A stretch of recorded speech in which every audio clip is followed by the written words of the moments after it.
Hello, my name is David Diaz, and today I'm going to be talking about my case study. In this case study, I will be talking about a 75-year-old female patient. She came into the radiology department for a foot x-ray. The reason she came in for the foot x-ray is because she stated that she has been feeling foot pain for about 2 months. She had a previous surgery, amputation on her first metatarsal. She stated it had to be surgically removed due to the osteomyelitis.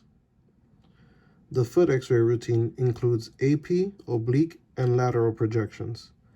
Technical factors used is an SID of 40 inches and a 10 by 12 IR non-grid. The KVP used was 55 with an MAS of 2.20. When I performed the AP projection of the foot, I had her lay on the table supine, and I placed a pillow under her head for comfort. I shielded her thyroid and gonads. Then I proceeded to ask her to bend her knee upward so that the IR can be placed under her foot, and I centered her foot on the IR.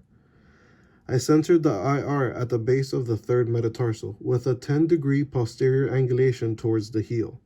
I then proceeded to collimate on all 4 sides of the anatomy of interest. I placed my right marker on the lateral side of the foot.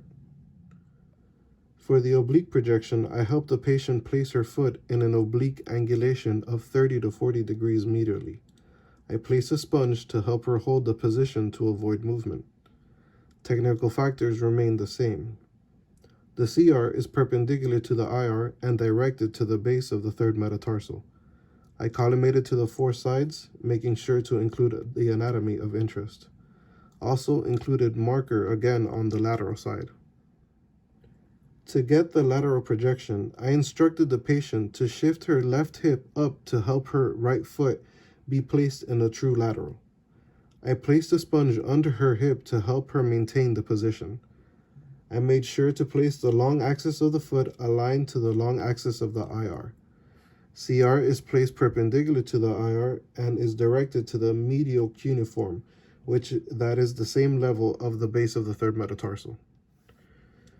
The quality of these images are good. The image includes sharp borders and trabecular markings. The images have a short scale of contrast, and these images have no motion. The purpose of this procedure was to figure out why she was feeling pain. Also, to follow up on her condition after the surgery to see if the infection was still in her foot.